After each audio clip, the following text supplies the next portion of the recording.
দর্শক আপনাদের সবাইকে আমন্ত্রণ জানাচ্ছি এটিএন বাংলার সাপ্তাহিক আয়োজন লাইফ অ্যান্ড বিউটিতে। সাথে রয়েছি আমি মারিয়া শিমু। আজ আমাদের বিশেষ অতিথি হয়ে যিনি আমাদের মাঝে উপস্থিত রয়েছেন তিনি মিস বাংলাদেশ আর্থ 2020 এবং মিস বাংলাদেশ অর্গানাইজেশনের ফাউন্ডার অ্যান্ড চেয়ারম্যান মেঘনা আলম। কেমন আছেন?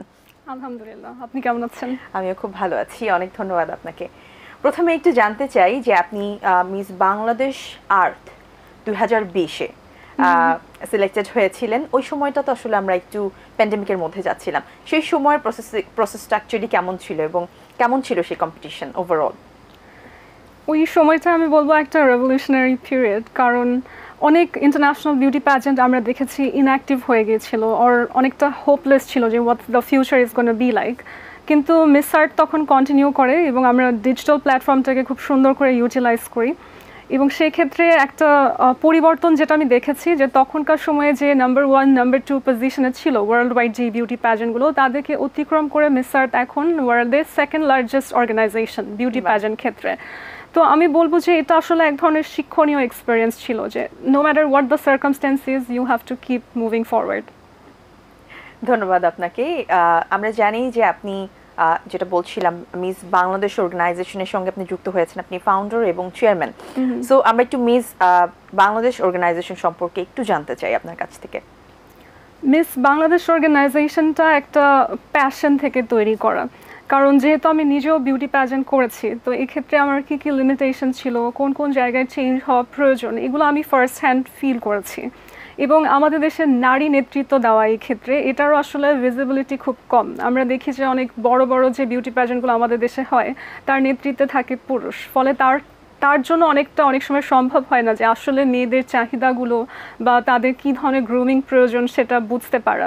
সেক্ষেত্রে আমার কাছে মনে হয়েছে যে নারী নেতৃত্বের একটা প্রয়োজন রয়েছে এবং কানেকশনটা অ্যাকচুয়ালি ভালো হয়। এক্স্যাক্টলি। এবং আমার সময় যে আমার ন্যাশনাল ডিরেক্টর ছিলেন, তিনিও একজন নারী ছিলেন এবং তিনি প্রেগনেন্ট ছিলেন ডিউরিং দ্য প্যাজেন্ট। এবং সেই অবস্থায় সে এত সুন্দর করে প্যান্ডেমিকের ভেতর থেকে এত হার্ডওয়ার্ক করে প্যাজেন্টটা অর্গানাইজ করে, দ্যাট ইন্সপায়ার্ড মি যে if she can do it এরকম একটা সিচুয়েশনে, তাহলে আমরা কেন বসে আছি, we should also March ahead. তো উনি আসলে আমাকে রেফার করে যে মেঘনা, তুমি মিস আর্ট বাংলাদেশের লাইসেন্সটা নিতে পারো। তখন আমি ভাবি যে এটা তো শুধু একটা প্ল্যাটফর্ম।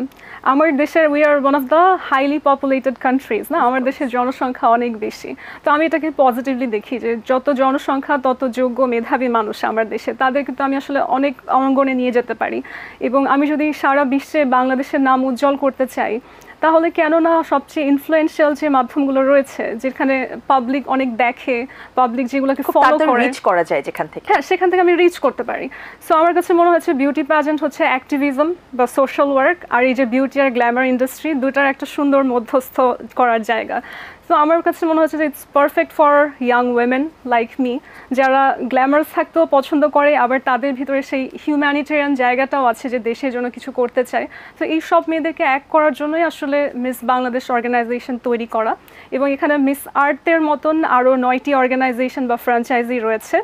এবং এটা হয়তো ওয়ার্ল্ড ওয়াইড বিউটি প্যাজেন্ট্রিতে একটা রেকর্ড যে বাংলাদেশের কাছে একই সময়ে 10টি ফ্র্যাঞ্চাইজি আছে এবং আমরা 10 জনকে ক্রাউনিং করছি ভেরি ফার্স্ট টাইম। বা এটার জন্য আপনাকে অনেক অভিনন্দন জানাচ্ছি। Thank you. তো আমরা জানি যে প্রথম মিস বাংলাদেশ অর্গানাইজেশন থেকে প্রথম যে প্যাজেন্টটা আপনারা করতে চাচ্ছেন সেটা শুরু হয়ে গেছে অলরেডি, সেটা সম্পর্কে আমাদের একটু বলবেন, কোন পর্যায়ে রয়েছে এখন? এখন অ্যাপ্লিকেশন ফেজে আছে। আমরা গত 17 তারিখ এটার প্রেস কনফারেন্স করে অ্যানাউন্স করি এবং তখন থেকে অ্যাপ্লিকেশন উইন্ডোটা ওপেন আছে। এখনও আমাদের যে অফিসিয়াল ওয়েবসাইটটা রয়েছে misbanglades.com, সেখানে অ্যাপ্লিকেশন এখনও নেওয়া হচ্ছে এবং আমরা কবে পর্যন্ত? আমরা 28 তারিখ পর্যন্ত অ্যাপ্লিকেশন নিব এবং 30 তারিখে অডিশন হবে। আচ্ছা, এরপরে অ্যাকচুয়ালি কি, এরপরে যদি আমাদের অডিশনের পরপরই হচ্ছে আমাদের গ্রুমিং রাউন্ডটা শুরু হয়ে যাবে। 1 থেকে 3 অক্টোবর পর্যন্ত তাদেরকে বিভিন্ন বিষয়ে সেমিনার এবং বিভিন্ন বিষয়ে অ্যাক্টিভেশন করা হবে, যেরকম মেন্টাল হেলথ এবং মেয়েদের স্বাস্থ্য, এরকম অনেক টপিক নিয়ে ওদেরকে গ্রুম করা হবে। এবং এবার একটা মজার চ্যালেঞ্জ আছে, সেটা হচ্ছে আমরা পার্টিসিপেন্টরা আসলে কতটুকু শিখতে পারে, নিজেদের মত প্রকাশ করতে পারে, একে অপরের সাথে বিভিন্ন কন্টেম্পোরারি ইস্যুজ নিয়ে কথা বলতে পারে, এই বিষয়গুলোকে জাজ করব। কেননা internationally if you follow beauty pageants you would see যে সেখানে আসলে বাহ্যিক সৌন্দর্যটা দিয়ে যাচাই করা হয় না, কারণ পৃথিবীর সব নারী কিন্তু এক এক রকমের সুন্দর। আমি যদি যাচাই করতে যাই যে সৃষ্টিকর্তার সৃষ্টি কোনটা বেশি সুন্দর, সেটা অনেক আনফেয়ার হবে। তো আমরা যেটা চেষ্টা করি তাদেরকে মেকআপ, স্টাইলিং সব কিছু দিয়ে তার বেস্টটাকে সামনে নিয়ে আসা এবং অ্যাকচুয়াল জাজিং করা তার মোরাল ক্যারেক্টার, তার প্রেজেন্টেশন, তার কতটুকু সে ভোকাল, এই বিষয়গুলোতে। এই কারণে আমাদের গ্রুমিং সেগমেন্টগুলো আসলে ওদের এডুকেশনের উপরে ফোকাসড। বাহ, মানে ইন অ্যান্ড আউট অ্যাকচুয়ালি যেভাবে বিউটিফিকেশন করা যায় সেটাই হচ্ছে কি আপনাদের মূল লক্ষ্য। তো এরপরে যখন আমরা মিস বাংলাদেশ অর্গানাইজেশন থেকে আমরা পার্টিসিপেন্ট পেয়ে যাব টপ 3 বা যিনি উইনার হবেন বা টপ 5 বা টপ 10, তাদেরকে নিয়ে আপনার কি করার ইচ্ছে? তারা সবাই মিস বাংলাদেশ ফাউন্ডেশনের আন্ডারে 1 বছর মেয়াদী একটা সোশ্যাল ওয়ার্ক প্রজেক্টে ইনভলভ হবে। এবং মিস বাংলাদেশ কিন্তু শুধুমাত্র একটা বিজনেস অর্গানাইজেশন বা একটা বিউটি প্যাজেন্ট প্ল্যাটফর্ম তা নয়। আমাদের একটি চ্যারিটি ডিভিশন রয়েছে মিস বাংলাদেশ ফাউন্ডেশন। এটার লক্ষ্যই হচ্ছে আমরা যে সবসময় বিউটি প্যাজেন্টে বলি যে আমাদের মেয়েরা সোশ্যাল ওয়ার্ক করবে, দেশের জন্য কিছু করবে, কিন্তু দেশের মানুষ এটা কখনো দেখতে পায় না। তো ওইটাই আসলে জনসম্মুখে নিয়ে আসার জন্য মিস বাংলাদেশ ফাউন্ডেশন। এখানে আমাদের একটা ফান্ড রেজার রয়েছে। আমাদের যে ফিনালেটা হবে ইট ইটসেলফ ইজ আ ফান্ড রেজার। তো ওখানে যারা ইনভাইটেড আছেন, অনলি পিপল, তারাও হচ্ছে আমাদের সোশ্যাল ওয়ার্কে সাপোর্ট করার জন্য কিছু ডোনেশন করবেন। এবং এটা দিয়ে 1 বছর আমরা বিভিন্ন রকমের প্রজেক্ট, যেমন tree plantation, rehabilitation of flood victims, এই যে আমাদের বন্যার সময় অনেক মানুষ আক্রান্ত হয়েছে, তাদের কিন্তু একটা দীর্ঘমেয়াদী রিহ্যাবিলিটেশনের দরকার রয়েছে, এখানে আমাদের মেয়েরা কাজ করবে। এবং এছাড়াও আমার যে ফাউন্ডেশনটা, এটা 2013 সাল থেকে active, it's not new. So আমরা আমাদের অনেক রকমের ব্লাড ডোনেশন ড্রাইভ রয়েছে। এখানে আমরা 1 বছর আমাদের এই যে সুন্দর মেয়েগুলো, সুন্দর মনের মানুষগুলো, তাদেরকে দেখবো সবসময় কাজ করতে, এবং তারা কন্টিনিউয়াসলি পাবলিকের সাথে একটা সেন্টিমেন্টাল অ্যাটাচমেন্টে থাকবে। অবশ্যই। তো যেটা আপনি বলছিলেন যে যারা অ্যাকচুয়ালি এখান থেকে উইনার হয়ে বের হবেন বা যারা টপ 5 বা টপ 10 পর্যন্ত থাকবেন, যে পার্টিসিপেন্টরা, তার 1 বছর পর্যন্ত মিস বাংলাদেশ অর্গানাইজেশনের সঙ্গে যুক্ত থাকবেন। তো আমাদের মধ্যে কিন্তু একটা সোশ্যাল নর্ম রয়েছে যে বিউটি প্রেজেন্ট মানেই হচ্ছে শুধুমাত্র বিউটি ওয়ার্ল্ড বা ইন্ডাস্ট্রিতে কাজ করা। সো যাদেরকে আপনি নিচ্ছেন বা যারা এখন অ্যাকচুয়ালি পার্টিসিপেট করছেন, তাদের মধ্যে সেই মেন্টালিটিটা আপনি লক্ষ্য করেছেন কিনা যে না, শুধু বিউটিফিকেশন বা শুধুমাত্র ইন্ডাস্ট্রিতে কাজ করা না, এর বাইরে গিয়েও যে চ্যারিটেবল ওয়ার্কগুলোর কথা আপনি বলছেন বা সোশ্যাল ওয়ার্কগুলোর কথা বলছেন, এটা তারা কতখানি আগ্রহী? এটা আসলে আমার বলতে হবে সব মানুষেরই একটা সেলফ অ্যাকচুয়ালাইজেশনের ব্যাপার থাকে, যে আমরা ম্যাজলোজ ল অফ হায়ারার্কি পড়ি যে মানুষের আলটিমেট নিড কি। আমার যখন খাদ্য, বাসস্থান, সব ধরনের প্রয়োজন ফুরিয়ে যায়, তখন আমি আসলে কি চাই? এমন কিছু করতে যেটা আমার আত্মাকে শান্তি দেয়, রাইট? সো এটা আমি আমার শুধুমাত্র আমার প্যাজেন্টের মেয়েদের কথাই বলবো না, আলটিমেটলি বাংলাদেশে, সারা বিশ্বে মানুষের একটা প্রয়োজন হচ্ছে একে অপরের জন্য কিছু একটা করা, যেটা ম্যাটেরিয়ালিস্টিক জিনিসের বাইরে। এবং আমাদের এই বিউটি প্যাজেন্টটা কিন্তু টার্গেট অডিয়েন্সটাই এই সব মানুষরা, যাদের ভেতরে একটা টান থাকে যে আমি দেশের জন্য কিছু করতে চাই। Glamour it's just accessory, main ফোকাসটা কিন্তু আসলে সোশ্যাল ওয়ার্কই। এবং আমি যদি বলি যে কেন আমি শুধু এখন মেয়েদের নিয়ে কাজ করছি, বিউটি প্যাজেন্ট অঙ্গন কিন্তু শুধু মেয়েদের না, এখানে ছেলেরাও অংশগ্রহণ করে। তবে আমি যে কারণে মেয়েদের নিয়ে কাজ করছি তার একটা কারণ হচ্ছে আমাদের সামাজিক প্রেক্ষাপটে আমরা দেখি যে ছেলেরা যেরকম রাস্তায় অনেকে মিলে আড্ডা দিতে পারে, চায়ের দোকানে বসে পলিটিক্স নিয়ে কথা বলতে পারে, আমরা কিন্তু মেয়েরা সেই সেফ জায়গাটা সচরাচর পাই না। তারা যখন বিউটি প্যাজেন্ট অঙ্গনে আসছে, তখন তারা অনেক মেধাবী মানুষের সাথে নেটওয়ার্ক করতে পারে, ওপিনিয়ন এক্সচেঞ্জ করতে পারে তারা। এক্স্যাক্টলি। এবং শুধু নিজেদের মধ্যেই না, আমাদের যে গ্রুমার, জাজেস রয়েছে, তারাও কিন্তু স্ব ক্ষেত্রে প্রতিষ্ঠিত, তাদের কাছ থেকে শিখতে পারে। তাহলে এই যে একটা সেফ জোনের মধ্যে নিজের এক্সপেরিমেন্টগুলো করা, নিজের ট্যালেন্টগুলোকে ফ্লোরিশ করা, এটাই কিন্তু একটা মূল সোশ্যাল ওয়ার্ক। মানে আমি যদি সব ধরনের কাজ বাদও দিই, শুধুমাত্র এই যে নারীর সাথে নারীর বন্ধুত্ব তৈরি করা, I think this is tremendous for the whole industry. এবং we need it, right? We need it, absolutely. আচ্ছা, সো উইমেন এম্পাওয়ারমেন্ট নিয়ে আমরা কথা বলছিলাম, যে যাদের মনের মধ্যে সেই ক্ষুধাটা আছে যে না, I want to do something for the society and for people, তাদের জন্য একটা platform basically Miss Bangladesh organization. So women empowerment নিয়ে আমরা সবসময় কথা বলি, আমরা চাই যে আমাদের দেশের নারীরা এম্পাওয়ার্ড হোক, তারা কনফিডেন্স হোক। সো সেই জায়গা থেকে তাদের কি বলা যায়, তাদেরকে এম্পাওয়ার করার জন্য শুধুমাত্র কি এই কাজগুলোই যথেষ্ট, বা তাদেরকে অ্যাকচুয়ালি আমরা কতখানি মেন্টালি সাপোর্ট দিতে পারি, আমাদের সোসাইটিকে অ্যাকচুয়ালি এটা এখনো পর্যন্ত অ্যাকসেপ্ট করতে পারছে কিনা? আমার মনে হয় আমাদের সোসাইটি অনেক প্রোগ্রেসিভ, এবং যারা বলে যে আমাদের সোসাইটি এটা অ্যাকসেপ্ট করতে পারছে না, ওটা অ্যাকসেপ্ট করতে পারছে না, আই ফিল যে এটা আসলে পুরোপুরি সত্যি না। একটা গ্রুপ সবসময় থাকে যারা খুঁত বের করবে, সবার জীবনে থাকে। হ্যাঁ, তাদেরকে যতটা সম্ভব অ্যাভয়েড করাই হচ্ছে সামনে এগিয়ে যাওয়ার মূল মন্ত্র আমি মনে করি। তবে আমাদের সোসাইটিতে অলরেডি বিউটি প্যাজেন্ট একটা স্ট্যাবলিশ প্ল্যাটফর্ম হয়ে গিয়েছে, আমরা দেখি প্রতি বছর হচ্ছে এবং অনেকে সেখানে অংশগ্রহণ করছে। যেটা আমি এখন করার চেষ্টা করছি যে এই প্ল্যাটফর্মটা কতটা স্বচ্ছ রাখা যায়, এখানে মেয়েরা কতটুকু নিরাপদ থাকে, আমি যত মানুষের সামনে এটা পাবলিসাইজ করতে পারবো যে আমরা আসলে কি কাজ করছি, আমাদের মেয়েগুলোর যে একটা ভালো অংশগ্রহণ হচ্ছে ইন্টারন্যাশনালি এবং আমার দেশের সুনাম আনছে তারা, এটা মানুষ যত রিয়েলাইজ করবে তত কিন্তু অ্যাকসেপ্টেন্সটা আরও হাই হবে ওভার টাইম। এটা আমাদের অ্যাকচুয়ালি ডিউটি যে আমরা কিভাবে তাদেরকে অ্যাকসেপ্ট করাবো সব কিছু। টোটালি।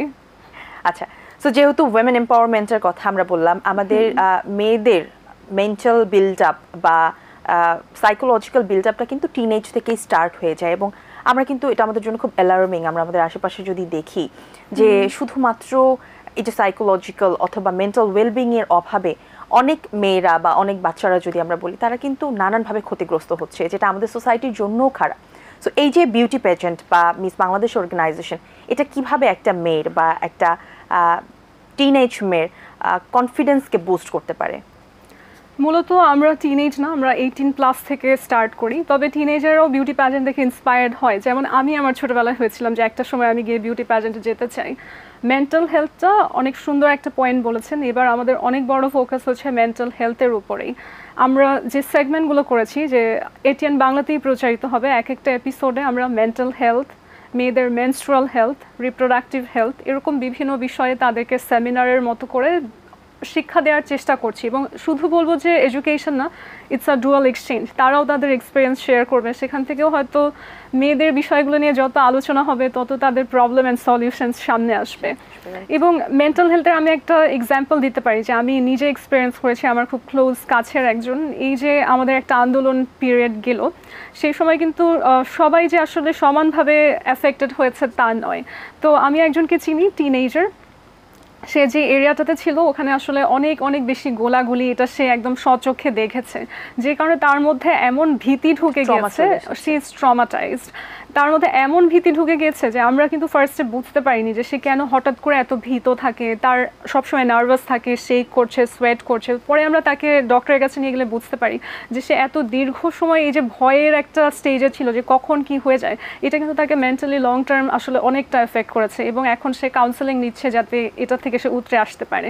তো প্রতিটা মানুষই আসলে এই পুরো আন্দোলনে যেমন পজিটিভ দিক রয়েছে, আমরা অনেক কষ্ট করে আসলে একটা সাফল্য এনেছি দেশে, তেমন আবার সেটার একটা দীর্ঘমেয়াদী এফেক্টও রয়েছে মেন্টাল হেলথে, যেখানে আমাদেরকে অনেক কাজ করতে হবে।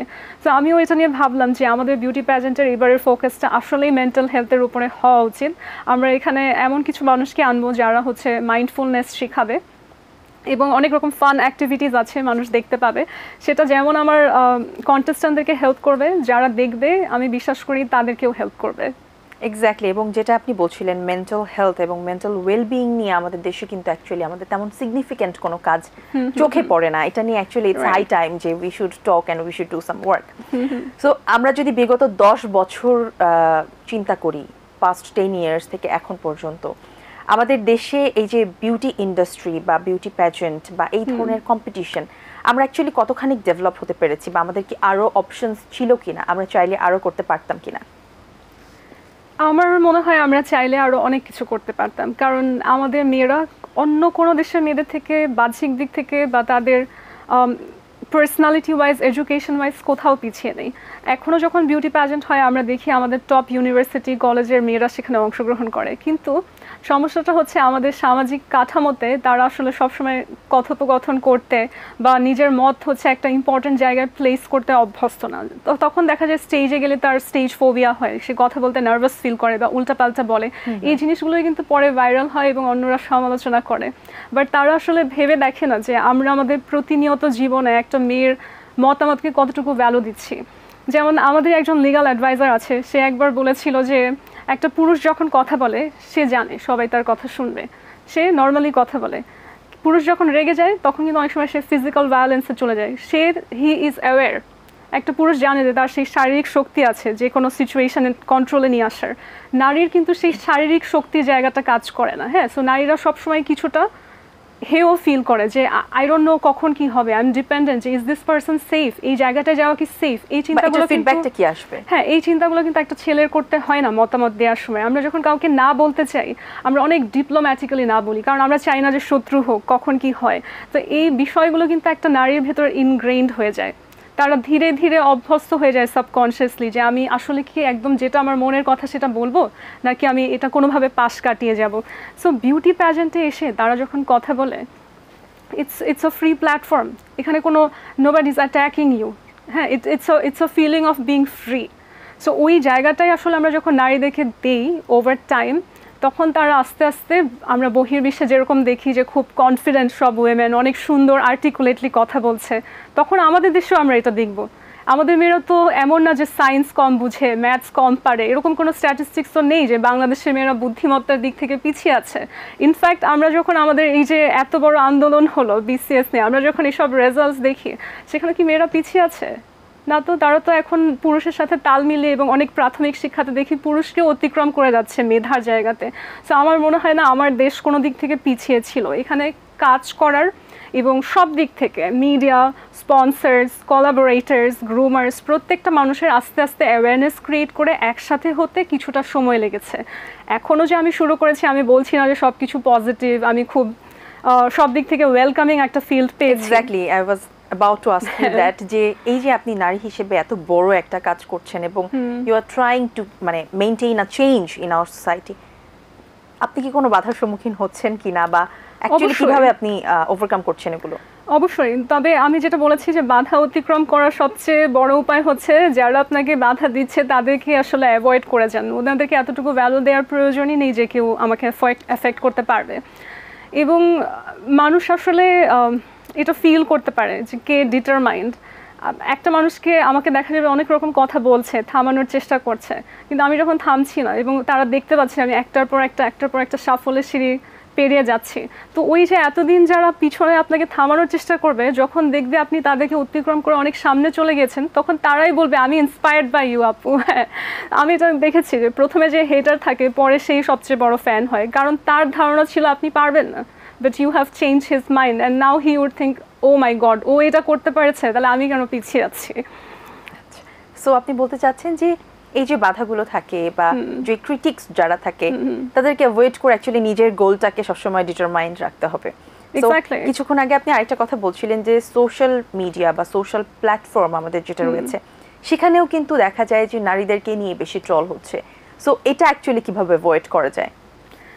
সোশ্যাল মিডিয়ার তারা তো কখনো আমাদের সামনে এসে আমাদের সামনাসামনি কখনো আমাদেরকে আক্রমণ করে না। তারা আমাদেরকে আক্রমণ করছে এটা জেনেই যে সে কে আমরা বুঝতে পারছি না, অথবা তাকে সে ধরা ছোঁয়ার বাইরে। হ্যাঁ, এটা তাকে একটা সেফটি বাউন্ডারি দেয় যে যা ইচ্ছা তাই বলে দিল, আমাকে তো কেউ কিছু করতে পারবে না। তো ওইটা আসলে যতটা সম্ভব নিজেকে মেন্টালি রেজিলিয়েন্ট রেখে অ্যাভয়েড করাটা বেটার। বাট আমি যদি বলি ইন সোসাইটি ওভারঅল, কেন বিউটি প্যাজেন্ট ক্ষেত্র থেকে আমি এই কথাগুলো বলবো যে শুধুমাত্র যে মানুষ আমাদেরকে নিয়ে কথা বলছে সেটাই না, আমরা কিন্তু অনেক সময় নিজেরা অনেক রকমের ইনসিকিউরিটিতে ভুগি। যেরকম যার চুল স্ট্রেট, সে মনে করে আমার চুলটা কার্লি হলে আমাকে মনে হয় বেটার লাগতো, যারটা কার্লি সে স্ট্রেট করতে চায়। আমরা আমাদের দেশে দেখি আমরা হোয়াইটেনিং করাই নিজেদেরকে, আবার বিদেশিদেরকে আমরা দেখি তারা ট্যানিং করছে, তারা ডার্ক হতে চাচ্ছে। তো এই যে আসলে নিজেকে ইমপ্রুভ করতে চাওয়ার সবসময় একটা চাহিদা, এখান থেকেও আমরা অনেক সময় অনেক রকম ইনসিকিউরিটিতে ভুগি। যেমন আমি এখন কিছুটা ওয়েট গেইন করলাম, কেউ একজন লিখলো মোটা, এখন আমার কাছে মনে হতে পারে এটা ইনসাল্ট, কিন্তু মোটা ইটস ট্রু, আমার তো এটা নেগেটিভলি নেওয়ার কিছু নাই। আমি বলতে পারি হ্যাঁ ঠিক আছে আমি ওয়েট গেইন করেছি। আবার যখন আমি চিকন হলাম, অনেকে বলবে যে দেখো ড্রাগস নেয়, এত চিকন কিভাবে হলো। কিন্তু you have to accept truth as it is. এটা কে নেগেটিভলি বলছে, আমার তো নেগেটিভলি নেওয়ার প্রয়োজন নেই। সো আমরা যেটা চেষ্টা করি মেয়েদেরকে তাদের সেলফ রেজিলিয়েন্সটা ইমপ্রুভ করার। একটু মোটা চামড়ার হতে হবে পৃথিবীতে টিকতে হলে, কারণ এখানে দ্য স্ট্রংগেস্ট সার্ভাইভ। আমি চেষ্টা করব আমরা সবসময় চেষ্টা করি যে পৃথিবীটা যত সম্ভব কোমল করার, সেফ করার, কিন্তু আলটিমেটলি কি আসলে আমরা সবাইকে পরিবর্তন করতে পারি? আমরা পারি নিজেদেরকে পরিবর্তন করতে। এবং যখন আপনি এই যে আমার টপ 10 আমাদের সাথে যারা কাজ করছে, আমরা যত মানুষকে ইনফ্লুয়েন্স করতে পারবো, আস্তে আস্তে কিন্তু এই গ্রুপ অফ পিপল যারা পৃথিবীটাকে আসলে ট্রল করছে না, যারা মানুষকে ইন্সপায়ার করছে, ভালো কথা বলছে, সাপোর্ট করছে, এই মানুষগুলো আমরা সংখ্যায় এত বেশি হব যে ওই 2-1 ট্রল ম্যাটারই করবে না। নিজের মধ্যে পজিটিভিটিটাকে অ্যাকচুয়ালি ছড়িয়ে দিতে হবে Exactly. আশেপাশে। সো যেটা আপনি বলছিলেন যে শুধুমাত্র বিউটি পেজেন্ট মানে এটা না যে আমি মডেলিং করব, আমি মিডিয়াতে কাজ করব, এটার সাথে অনেক কিছু রিলেট করা যায়। এবং এই যে এই আইডিয়াটা আপনি নিয়ে এসেছেন বা আপনি ভাবছেন, সেটাতে হয়তো বা প্রাথমিকভাবে আপনাকে একটু বাধা বিপত্তির সম্মুখীন হতে হবে, বাট ইন লং রান আমার মনে হয় যে আমরা পারবো এটাকে অ্যাডাপ্ট করতে। সো এটা বিউটি প্যাজেন্টটা এত কিছুর সাথে অর্থনৈতিকভাবে আমাদেরকে কিভাবে বেনিফিটেড করে আমাদের দেশের? এটা খুবই ইম্পর্ট্যান্ট একটা প্রশ্ন। আমরা যদি আমাদের পার্শ্ববর্তী দেশকেই দেখি, ইন্ডিয়া, তারা কিন্তু সারা পৃথিবীতে ছড়িয়ে দিয়েছে যে ভারতীয় নারী সবচেয়ে সুন্দর, কিন্তু ভারতীয় নারী আর আমাদের মধ্যে কিন্তু আসলে খুব একটা ডিফারেন্স নেই, কোনো ডিফারেন্সই নেই আসলে। সো আমরা তো আসলে ইকুয়ালি সুন্দর। এই যে সারা পৃথিবীতে মানুষ ভাবছে যে ভারতীয় নারী মোস্ট বিউটিফুল, আমরা যখন এই যে বিউটি প্যাজেন্ট সেক্টরে আরও অনেক রকম ব্র্যান্ডস থাকে, beauty, lifestyle, clothing, skin care, এরা কিন্তু সবাই আসলে অ্যাফেক্টেড হচ্ছে। কারণ যখন মানুষ বলবে যে ভারতীয়রা সবচেয়ে সুন্দর, তখন পুরো বিশ্বের নজর থাকে যে তারা কি করে সুন্দর হতে। সো আমি যেটা চেষ্টা করছি বাংলাদেশকেও একটা পাওয়ার হাউস কান্ট্রিতে নিয়ে যেতে, যে সারা বিশ্বের মানুষ যেন আমাদের মেয়েদেরকেও আসলে রোল মডেল হিসেবে দেখে। আমাদের ইন্ডাস্ট্রিতেও খোঁজে যে বাংলাদেশের মেয়েরা এত সুন্দর চুল কিভাবে রাখে, বাংলাদেশের মেয়েরা তাদের এই যে ট্যান ব্রাউন স্কিন কিভাবে করে। আমরা তো naturally we have the skin যেটা সারা বিশ্বের মানুষ চায়।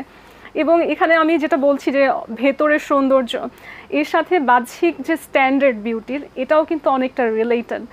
এই যে একটা দীর্ঘ সময় পর্যন্ত মানুষ ভাবতো সাদা চামড়া মানে সুন্দর, এখন সেই সাদা মেয়েরা, এমনকি ব্রাউন মেয়েরাও ট্যান ব্রাউন নুড মেকআপ করছে। এই স্ট্যান্ডার্ডটা চেঞ্জ হয়েছে কিভাবে? Because of media, because of beauty pageants. এবং বিউটি প্যাজেন্টের থেকে আমরা দেখি যে বোচা নাক, লম্বা নাক, সব কিছুই তো আসলে সুন্দর। তুমি কিভাবে প্রেজেন্ট করছো নিজেকে, কিভাবে মেকআপ নিচ্ছ, ড্রেস আপ করছো, নিজের ফিচার্স বুঝে নিজেকে প্রেজেন্ট করছো, that's how you look your best self. So আমার এই যে প্রতিযোগিতাটা, এটা যে শুধুমাত্র বাহ্যিক সৌন্দর্য বা ভেতরের সৌন্দর্য না, সেটা না, ইটস আ ব্যালেন্স। এবং ইটস অ্যাকসেপ্টেন্স অফ ডাইভার্সিটি, যে আমি সব রকম সৌন্দর্যকে সেলিব্রেট করছি। এবং বাঙালির যে একটা আলাদা সৌন্দর্য, আমাদের চোখ, আমরা বলি নীল চোখ পৃথিবীতে সবচেয়ে সুন্দর। কেন? আমরা যখন বাঙালির চোখ দেখি এত সুন্দর, কবিরা বলে হরিণের মতো চোখ। পৃথিবীর মানুষের জানা উচিত যে আমাদের মেয়েদের চোখও এত সুন্দর, আমাদের মেয়েদের এই যে দীঘল কালো চুল, the world needs to know. So আমরা এই জায়গাটায় আসলে চেষ্টা করছি যে সারা বিশ্বে এক ধরনের অ্যাকসেপ্টেন্স তৈরি করার। আমার পাশের দেশে যেটা নেপাল, আমাদের বা শ্রীলঙ্কা, অনেকটা আমাদের সমসাময়িক বা আমাদের থেকে পরে তারা বিউটি প্যাজেন্ট সেক্টরে এন্টার করে অলরেডি, কিন্তু তারা এই জায়গাটা এত বেশি সামনে নিয়ে গেছে যে এখনই তারা প্রথম সারিতে চলে এসছে। পাকিস্তান, যাদের বিউটি প্যাজেন্ট হতোই না, হ্যাঁ, প্রথমবার অংশগ্রহণই তারা একটা মেজর প্যাজেন্টের টপ 20-তে চলে গেছে। কেন? আমরা তো ওরা খুব তাড়াতাড়ি অ্যাকসেপ্ট করতে পেরেছে, সবকিছু অ্যাডাপ্ট করতে পেরেছে। রাইট, একটা কম্বাইন্ড এফোর্ট থাকতে হয় দেশে, সবার যৌথ চেষ্টাতে আসলে সাফল্য আসা সম্ভব। আমরা সবাই একটা কথা বলি যে if you want to go fast, go alone, but if you want to go far, go together. So আমিও যেটা চেষ্টা করছি যে মিস বাংলাদেশ অর্গানাইজেশন কেন এতগুলো ফ্র্যাঞ্চাইজি নিয়ে কাজ করছে, এটারও একটা বড় কারণ হচ্ছে এই যে আমার 10টা সেপারেট ক্যান্ডিডেটস, ওরাই আসলে আমার এই জনমতটা তৈরি করবে যে আমরা অনেকে মিলে অনেক মানুষকে ইনফ্লুয়েন্স করতে পারবো। এবং যদি আমরা সফল হই ইনশাআল্লাহ, তখন আসলে এই যে বিউটি প্যাজেন্টকে নিয়ে অনেক রকম নেগেটিভ ধারণা, রিউমার্স, এগুলো আমরা অতিক্রম করে হয়তো সারা বিশ্বে পরিচিত হতে পারবো যে Bangladeshi women are the most beautiful in the world, in and out, in and out. তো এই যে কনসেপ্টটা বা কিছু কিছু নর্মস, কিছু কিছু মিসকনসেপশনস রয়েছে বিউটি প্যাজেন্ট নিয়ে বা সৌন্দর্য প্রতিযোগিতা নিয়ে, সেটাকে অ্যাকচুয়ালি এলিমিনেট করাটাই আপনাদের মূল লক্ষ্য। একটা বেটার ফিউচার, একটা বেটার সোসাইটি ডেভেলপ করাই আপনাদের ইচ্ছে, সেটা জানতে পেরে আমাদের খুব ভালো লাগলো। Just and fair society. ধন্যবাদ। এবং আমরা এই আপনার এই জার্নির পার্ট হতে পেরে আমরাও খুব আনন্দিত। সো আমাদের দর্শকদের জন্য যদি আর কিছু বলার থাকে। দর্শকদেরকে আমি বলবো যে সবার আগে নিজেকে ভালোবাসুন। নিজের সন্তান, নিজের বাবা মা, নিজের কাছের মানুষ, প্রত্যেকের জন্য যদি আপনি আসলে কিছু করতে চান, তাহলে নিজেকে সবার আগে হেলদি, ফিট এবং হ্যাপি রাখতে হবে। আমি যদি নিজেই দুর্বল হয়ে যাই, আমি কিন্তু আসলে অন্যের সঠিক চর্চাটা করতে পারবো না। এই যে আমাদের আশেপাশে অনেক রকম নেগেটিভ ভয়েসেস, এগুলো আমাদেরকে দমিয়ে রাখে। এগুলো অতিক্রম করতে হলে নিজের ভেতরের শক্তিটা অনুভব করতে হবে। এবং আমাদের যে বিউটি প্যাজেন্ট অঙ্গন রয়েছে, এখানে আমি একটা কথা বলে শেষ করব যে এটা কিন্তু আসলে সুন্দরী প্রতিযোগিতা নয়, এটা সৌন্দর্যের প্রতিযোগিতা। এবং এই প্রতিযোগিতাটাও আমরা যখন ইংলিশে বলি, আমরা প্যাজেন্ট বলি, আমরা প্রতিযোগিতা মিন করি না, আমরা মনে করি যে এটা এক ধরনের সহযোগিতা। আসুন আমরা সবাই বিউটি প্যাজেন্ট দেখি এবং ভালো কাজকে উৎসাহ দিই, নিজেরা অংশগ্রহণ করি, অন্যকে অনুপ্রাণিত করি। ধন্যবাদ। আপনাকেও অনেক ধন্যবাদ এবং আমাদের আজকের আয়োজনে এসে এত পজিটিভ কিছু কথা বলার জন্য। আমার মনে হচ্ছে আমার দর্শকরা যারা দেখেছেন তারা কিছুটাই, যেহেতু আপনি বলছিলেন যে পজিটিভ মাইন্ডসেটটাই কিন্তু আরেকজনকে এফেক্ট করতে পারে, সেম নেগেটিভটাও তাই। সো পজিটিভিটি সবার মাঝেই ছড়িয়ে পড়ুক এভাবে, এবং আপনার কথাতেও আমি আশা করছি আমার দর্শকরা উপকৃত হয়েছে। মিস বাংলাদেশ অর্গানাইজেশনের প্রতি অনেক অনেক শুভকামনা রইল আমাদের লাইফ অ্যান্ড বিউটি টিমের পক্ষ থেকে এবং এটিএন বাংলার পক্ষ থেকে। ভালো থাকবেন। আমরা অবশ্যই চাই আমরা যেন এই অর্গানাইজেশনের বা এই প্যাজেন্টের সাকসেসফুল একটা স্টোরি আমাদের সামনে আসে, আমরা সেটাই চাইবো। দর্শক, আজ এখানেই শেষ করছি। আশা করছি আজকের এই এপিসোড আপনাদের ভালো লেগেছে। আমরা সব সময় চাই আমরা নিজেরাও ভালো থাকবো, আমাদের আশেপাশে সবাইকে ভালো রাখবো, এটাই যেন আমাদের মতো হয়। সো দেখা হবে আগামী পর্বে নতুন কোনো অতিথির সাথে। সে পর্যন্ত আপনারা সবাই ভালো থাকুন এবং অবশ্যই চোখ রাখুন এটিএন বাংলার পর্দায়।